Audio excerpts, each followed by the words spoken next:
네, 어제에 이어서 반기문 전 사무총장에 관한 보도 오늘도 이어가도록 하겠습니다. 오늘은 좀 특별한 인터뷰입니다. UN 출입 외신 기자 매튜 러셀 씨 전화로 연결해 보겠습니다. 안녕하세요. Hello. 코피 아난 전 총장 시절부터 UN을 전문 취재한 걸로 알고 있는데요. 간단하게 본인 소개를 좀 해주십시오. Okay, great. Yes, I'm a journalist. 안녕하세요. 저는 뉴미디어 기자입니다. 인터시티프레스.com이라는 웹사이트를 10년 넘게 운영하고 있는데요. 유엔이나 미국 연방준비제도, 뉴욕시청 등에 대한 취재를 주로 해왔습니다.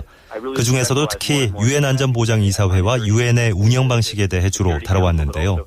지금까지 여러 건의 단독 보도를 했고 최근에는 반기문 유엔 전 사무총장과 관련된 일들에 대해서 취재하고 있습니다.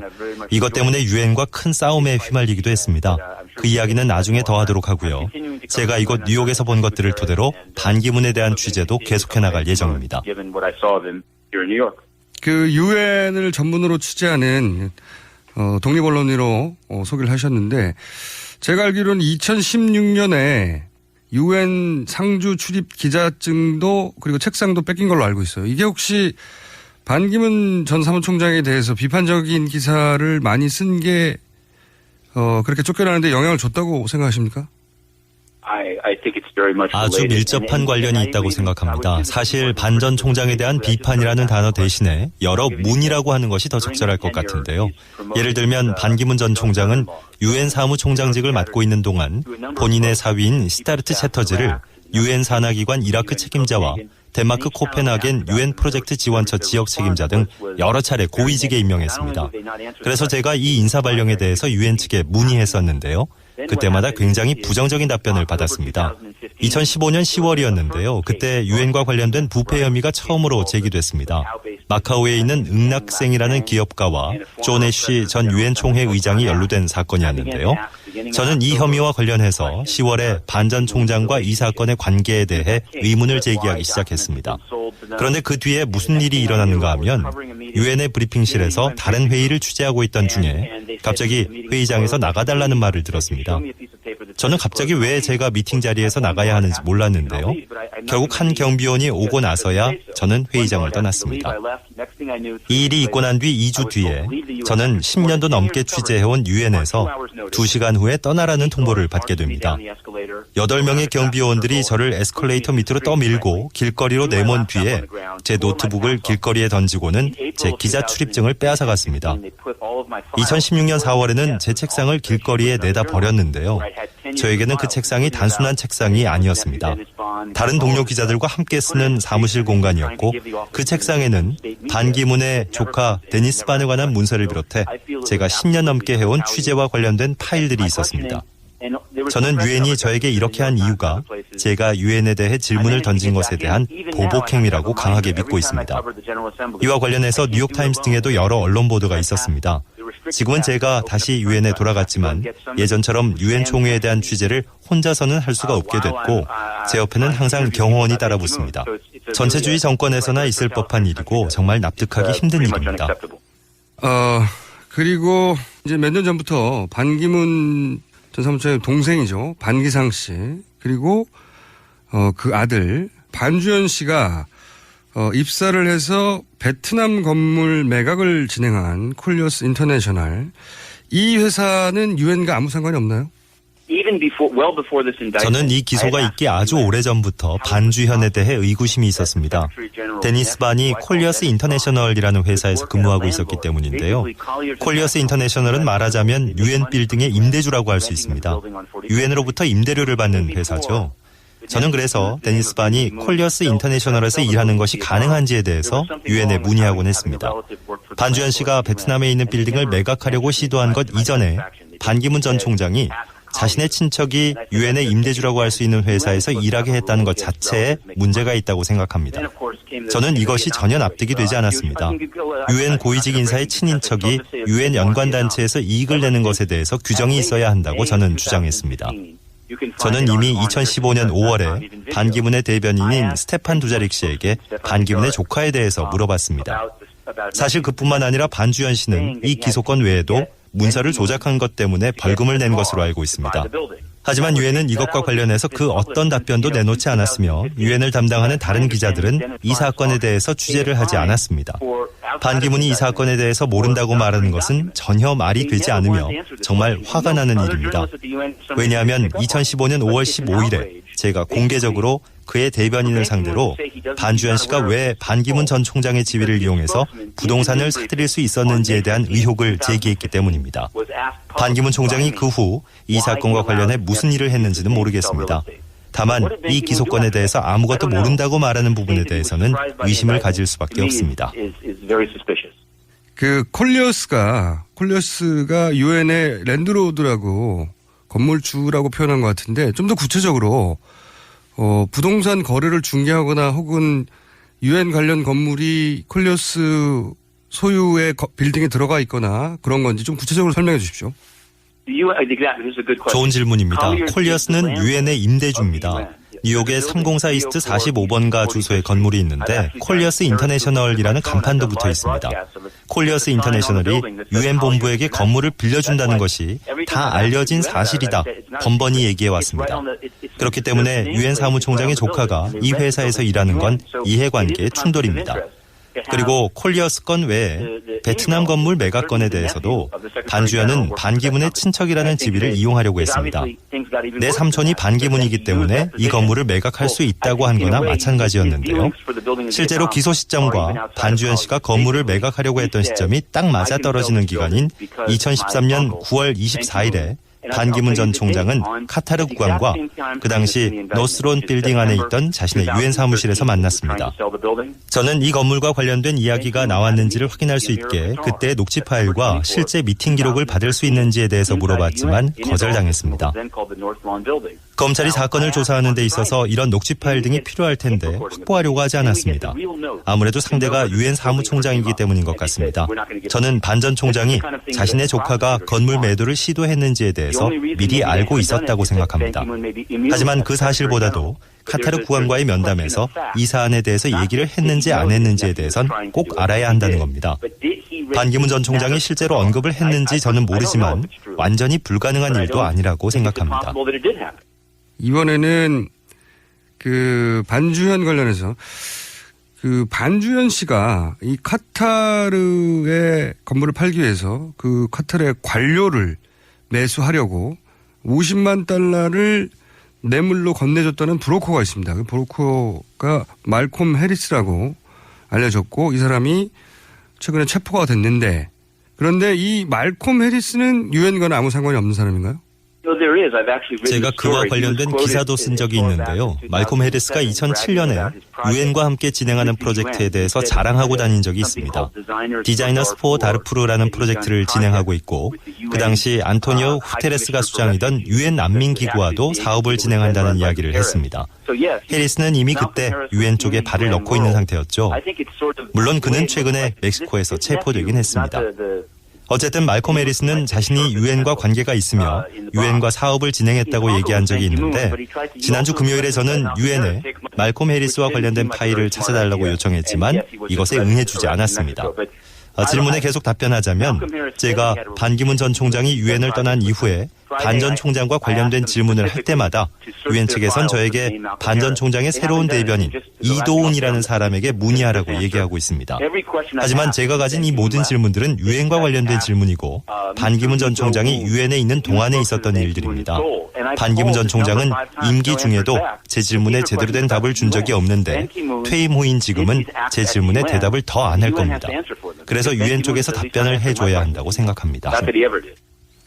그러면 유엔 난민기구하고 일한 적이 있다고 말콤 해리스 본인 입으로 2007년에 말한 적이 있다. 그건가요? 확인해보자면 다시 한번. 그렇죠. 그 발언과 관련된 기사도 있습니다. 해리스가 자신이 유엔과 함께 진행하는 프로젝트에 대해서 자랑하고 다녔습니다. 말콤 해리스가 자기 PR을 위해서 했는지도 모르겠지만 안젤리나 졸리에 대한 언급도 했는데요. 공개적으로 유엔 프로젝트에 대해서 한 발언들이 기사로 게재됐습니다. 자, 그 다음 질문은 그러면 이제 반기문 사무총장의 이제 두 번째 남동생이죠. 반기호 씨가 미얀마의 광산 사업과 연관이 있다라고 하는 주장을 하신 기사를 읽어본 적이 있는데 이 반기호 씨가 미얀마를 방문했을 때도 유엔 델리게이션이 함께 했었다라고 하는 기사를 읽은 적이 있어요. 관련 내용을 좀 설명해 주세요. Okay, I will. 네, 제가 이것과 관련해서도 질문을 던진 적이 있습니다. 아마 그래서 유엔에서 저를 싫어했던 걸 수도 있죠. 알고 보니 반기호 씨가 미얀마에 두 개의 다른 회사를 가지고 있었는데 하나는 KD 파워라는 회사였고 다른 하나는 보성 파워텍이라는 회사였습니다. 여기서 문제는 그가 유엔 미얀마에서 사업을 할 수 있게 된 것과 관련해서 미얀마 유엔 대표단으로도 기재돼 있었다는 겁니다. 이것은 명백한 이해관계 충돌입니다. 유엔 사무총장의 남동생이 유엔 대표단에 속해 있다는데 미얀마 정부 측에선 과거의 군부와 현재 난민 등의 문제로 인해 유엔으로부터 오랫동안 비판을 받아온 상황에서 당연히 수주를 허락해 주지 않겠습니까? 하지만 유엔은 이 부분에 대해서 그 어떤 해명도 하지 않았습니다. 제가 이것과 관련해서 유엔 브리핑룸에 질문을 했던 날 유엔의 한국 대표부에서 반기호와 관련해 제가 가지고 있는 모든 정보를 요구하는 연락을 받았습니다. 그들이야말로 제 질문에 대답을 해줄 수 있지 않을까 해서 제 질문들을 보냈습니다. 며칠 후에 웹사이트 중 일부가 사라졌습니다.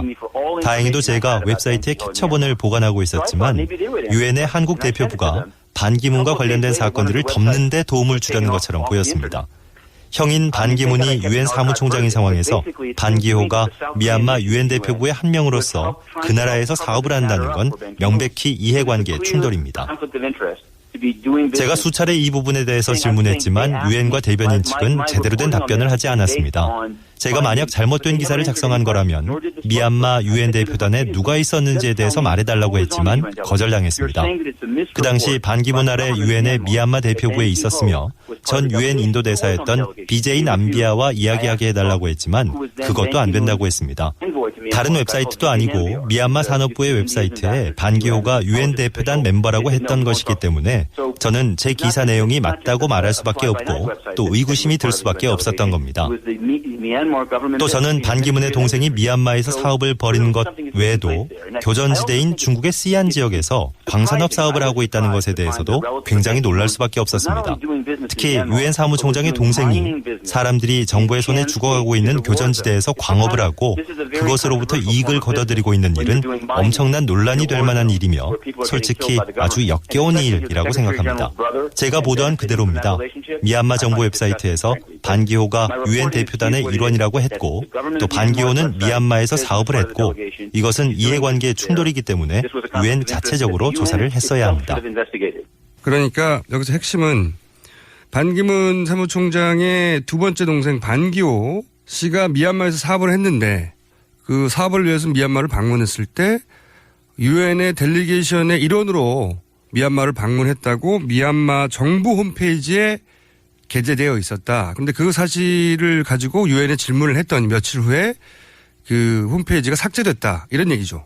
자, 그렇다면 조카는 카타르 투자청을 대상으로 해서 베트남의 건물을 팔려고 했고 그때 반기문 총장의 명성을 이용했다는 게 기소장의 내용인데 그런데 반기문 총장이 카타르 정부와는 특별한 관계에 있었다고 보십니까?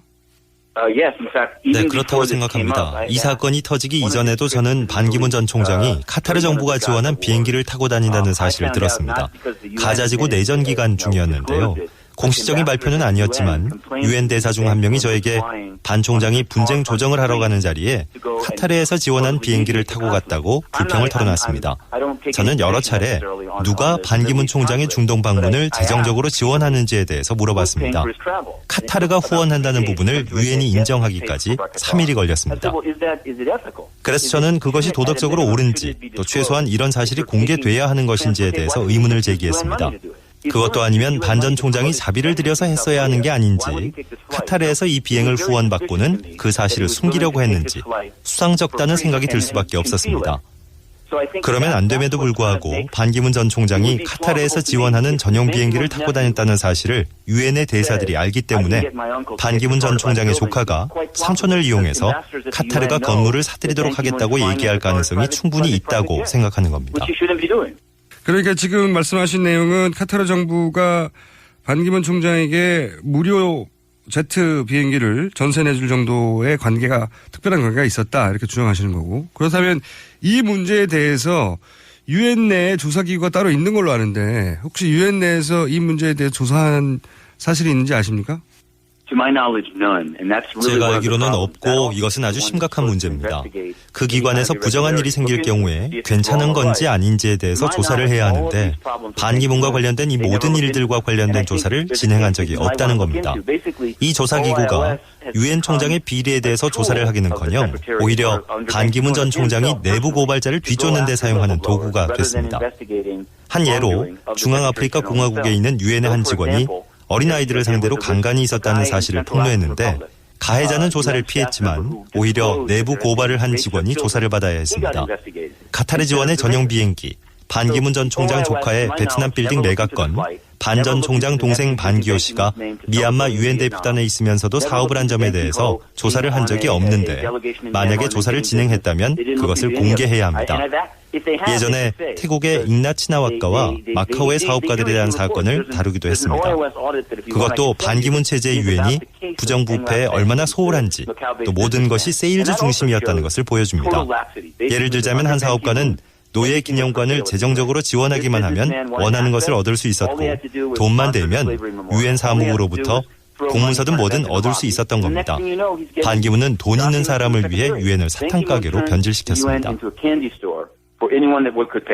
반기문 가족에 대한 의혹에 대해서는 잘 들었고요. 반기문 전 총장이 그런데 한국에서 아마도 대선에 출마할 걸로 지금 예상이 되는데 혹시 이 반기문 총장의 출마에 대해서 유엔에 와 있는 각국 외교관들이 어떻게 생각하는지 공식적으로는 이런 외교관들이 이제 평가를 안 하니까 이런 사안에 대해서는 혹시 사석에서나 백그라운드에서 들어본 이야기가 있는지 궁금합니다.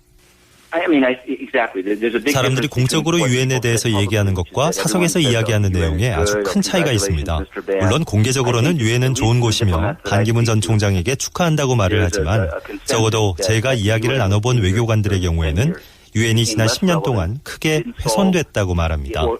정치적으로 큰 문제는 물론 상대적으로 작은 문제라고 생각되는 부룬디, 예멘, 미얀마 등에서의 문제들도 해결하거나 중재하지 못했습니다.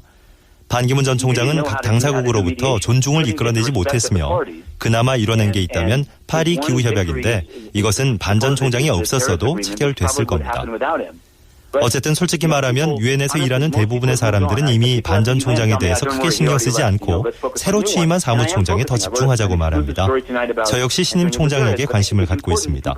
얼마 전에도 후테레즈에 대해서 단독 보도를 한 바가 있습니다. 하지만 유엔 내부의 대체적인 생각은 반기문이 친족 등용과 부정부패뿐 아니라 무능함으로 유엔의 격을 떨어뜨렸다는 겁니다. 지난 10년 동안 반기문이 해소한 국제 분쟁이 단 한 건도 없다고 생각하는데 솔직히 아주 형편없다고밖에 볼 수 없습니다. 한 예로 현재 시리아 특사로 있는 스테판 데 미스트라는 반기문의 사위를 고위직에 선출했고 이것으로 인해 반기문 전 총장의 측근이 될 수 있었던 겁니다. 유엔의 시리아 특사로 알려진 스테판 데 미스트라는 인도 군 출신이며 반기문의 사위인 스타르트 셰터지를 승진시켜줬고 반기문 전 총장의 친구가 될 수 있었습니다.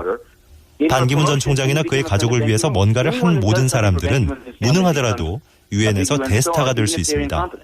저는 금요일에 주 유엔 미국 대사인 사만사 파워에게 반기문 전 총장 가족의 부패 혐의에 대해서 물어봤습니다. 그녀는 유엔과는 아무런 상관이 없는 사건이라고 대답하더군요. 전 세계에서 반기문을 좋아하는 나라가 딱 한 곳 있는데 바로 그곳이 미국입니다. 반기문 전 총장은 한반도 사드 배치에 긍정적인 입장을 표명했고 또 사우디아라비아의 연립정부를 이끌었는데 이것도 미국의 지지를 얻었으며 수많은 아동을 살해한 예멘의 폭격으로 이어지기도 했습니다. 하지만 반기문 전 총장은 그 이후에 사우디아라비아를 유엔의 블랙리스트에서 제외했습니다. 물론 유엔이 한국의 대통령이 누가 될지를 정하진 못합니다. 하지만 반 전 총장은 단 한 번도 중국, 러시아 등 세계 강국들을 비판하려고 하지 않았고 모두를 만족시키기 위해서 노력했습니다. 결국 이 모든 것이 본인이 한국에서 대통령으로 출마하기 위해서 한 것들이었습니다. 하지만 그 과정에서 그는 유엔의 격을 낮추고 신뢰를 떨어뜨렸으며 그 결과 유엔은 현재 겨우 생명만 유지하고 있는 상태입니다. 알겠습니다. 오늘 말씀 잘 들었고요. 새로운 취재 결과 반기문 씨 가족에 관련한 지금 기소돼서 이제 사건이 진행 중이니까 새로운 결과가 나오면 다시 연락해서 통하도록 하죠. 오늘 말씀 감사하고요. 그리고 한국 방송은 꼭 저희랑만 하시는 거 잊지 마시고요. 감사합니다. Okay, excellent. Very good. 네. By the way, my name is Kim Oh-jun. Oh, great. Thanks a lot. I heard that there were some long questions there. 오케이, 감사합니다. Bye. 네. 인터뷰가 외국인과 사전, 인터뷰를 더빙한 것이고, 워낙 말도 빨라서. 그리고 오늘 들어보셨으면 아시겠지만, 국내 언론에서는 처음 다뤄진 내용이 워낙 많았습니다. 그래서 제가 오늘 추가 해설을 좀 해야 하는데, 제 해설을 듣고 나중에 인터넷으로 오늘 방송을 한 번 더 들어보시면 아마도 거의 다 이해가 되실 겁니다. 우선 매튜 러셀 씨는 자신의 매체를 직접 운영하고 UN 특종을 많이 한 UN 전문 미국 독립 저널리스트입니다. 우리나라의 누구랑 비교할까요? 이상호 기자하고 느낌이 비슷하다. 이렇게 보시면 되겠는데요. 오늘 인터뷰한 내용 대부분은 홈페이지나 기사 혹은 UN 대변인을 통해 확인된 것들이고 이게 그냥 개인의 의견이 아닙니다. 마지막 내용은 본인의 의견 혹은 주장이라고 보시면 되겠습니다. 브리핑 시간에 제가 간략 언급했었는데, 반기문, 조카, 이제는 이제 동생 부자라고 해야 되겠죠. 미국에서는 조카뿐만 아니라 그 아버지, 반기문 전 총장의 동생도 같이 기소가 됐어요. 그래서 이 사건이 그렇다면 그 반기문 전 총장 동생 가족들의 사기극이냐? 단순히. 아니면 반기문 전 총장이 이 사기 사건을 알고 있었느냐? 혹은 더 나아가서 도움을 줬느냐에 따라서는 사건이 완전히 달라지는 거죠. 그런데 현재까지 알려진 반기문 전 총장의 입장은 이 거래도 몰랐고 그리고 유엔도 무관하다. 이건데 오늘 질문은 이것들을 확인하기 위한 질문들이었어요. 첫 번째 주요한 내용은 뭐냐면 반기문 총장의 조카 반주현 씨가 베트남 건물을 카타르에 팔기 위해서 카타르 투자청 서류를 조작을 했는데 그건 조작하고 대신 카타르의 관료를 돈으로 매수하려고 했어요. 그런데 그 매수하려고 했던 브로커가 말콤 해리스입니다. 그런데 이 말콤 해리스는 유엔과 무관한가라고 제가 질문을 했는데 말콤 해리스는 유엔의 난민기구가 일을 했다. 그런 기록과 기사가 있다라고 매튜가 확인을 한 거고요. 두 번째로 반주현 씨가 입사를 해서 이 베트남 건물 거래권을 중개하려고 했던 부동산 회사가 있습니다. 콜리어스라고. 콜리어스 인터내셔널. 이 콜리어스는 유엔과 무관한가라고 제가 질문을 했는데 여기에 대해서는 유엔 기구가 아예 이 회사 건물에 입주해 있다. 예. 임대주라는 거죠. 건물주. 그리고 제가 추가적으로 확인한 바에 따르면 유엔 부동산을 전문으로 유엔 산하기구의 빌딩 임대를 대행하는 유엔의 부동산 전속 브로커입니다. 예. 그러니까 상관이 있다는 거죠. 유엔과 아주 밀접하게. 큰아버지가 유엔 사무총장인데 조카가 이 사기 사건을 벌이는 동안 다닌 회사가 바로 유엔 관련 회사라는 거죠. 유엔 산하 건물들의 임대주. 우연하게도 그렇다는 겁니다. 우연하게도. 그리고 혹시 반기문 전 총장과 카타르하고는 각별한 관계인가? 왜냐하면 이런 질문을 할 수밖에 없는 게 카타르를 대상으로 선정해서 이 사기 작업을 진행했기 때문에 그런 질문을 했더니 여기에 대해서는 반기문 전 총장이 예를 들어서 이스라엘 팔레스타인 분쟁지구죠. 가자지구에 갈 때 유엔의 돈으로 가지 않고 카타르가 무료로 제공한 전세기를 타고 갔다. 이건 팩트입니다.